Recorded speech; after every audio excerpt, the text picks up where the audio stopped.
Let's talk about August Underground. Directed by Fred Vogel, co-written by Vogel and Ellen Peters, August Underground is a found footage style mock snuff film released in January of 2001. Vogel originally wanted to direct a big budget zombie movie, but felt his inexperience as a director would turn potential investors away. He decided he would make another film to help draw attention to his work for future financing of a larger theatrical film, which is where the idea for August Underground was born. Vogel's inspiration for this film stemmed from his frustration with the serial killer genre.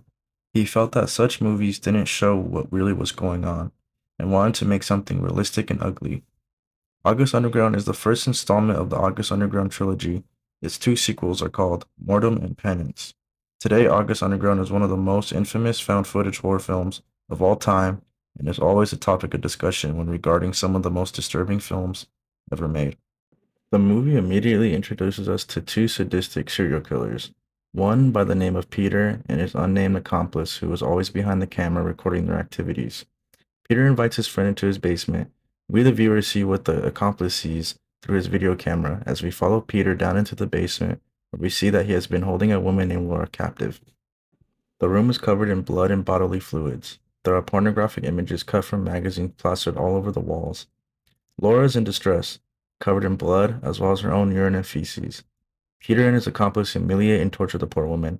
They both laugh as Peter shows the camera-holding friend the mutilation of Laura's breast.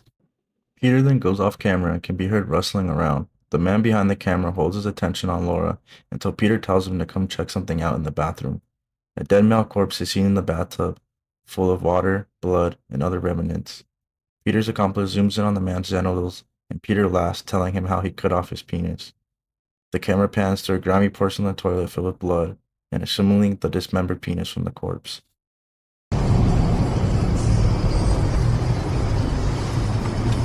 Oh, my face.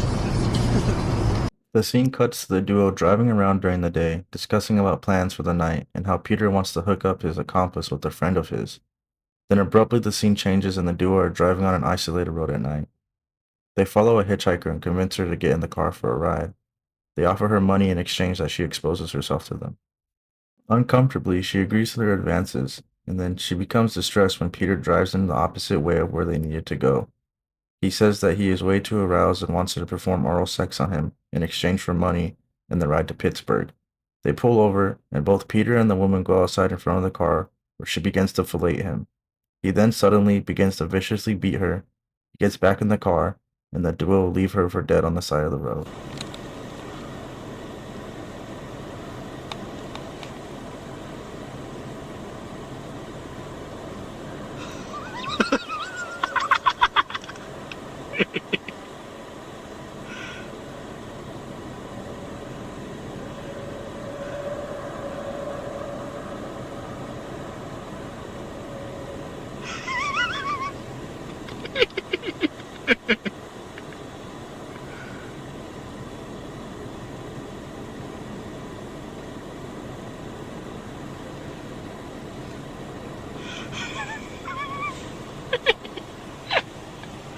Oh, shit.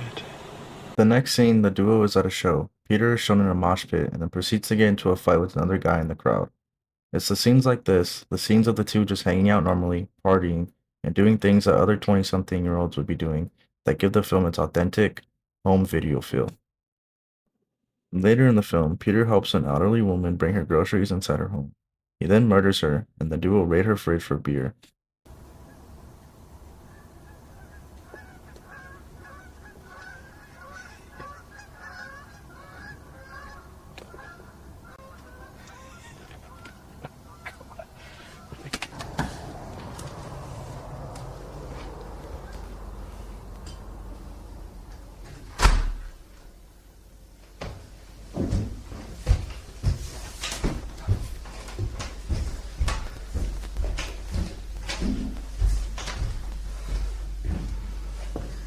Hey. Hey.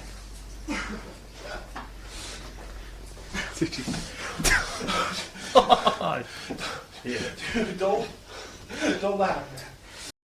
They then terrorize a convenience store and murder a store clerk. They notice two witnesses hiding in the corner of the store and abuse them as well. They plan on kidnapping the witnesses, but one of the men is too heavy to drag and carry, so they abandon that plan. The next scene is of the two visiting Roadside America, an indoor miniature village and railway. They then visit a tattoo parlor, where they then capture the tattoo artist and his twin brother. The duo tortures them both and cuts off the brother's leg, and then bludgeons him to death with a hammer in front of the other twin. We were only kidding around, man. Well, sorta. Hey. Hey! You feel that? Hey. You think you felt it? I don't know. This guy's... The movie ends with the two hiring two sex workers for an orgy. The cameraman goes upstairs with one of the girls, and after they are done having sex, they look for Peter and the other girl.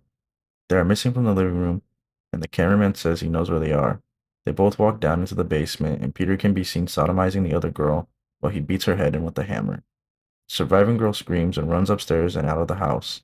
Both Peter and his accomplice chase after her, and then the credits roll. You coming? I'm right behind you, babe.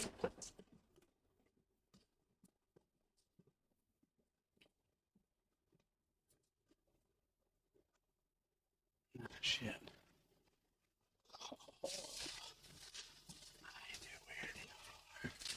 You think so? I see some panties.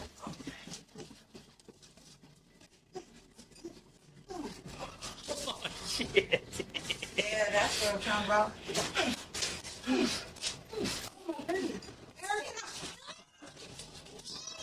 Fuck.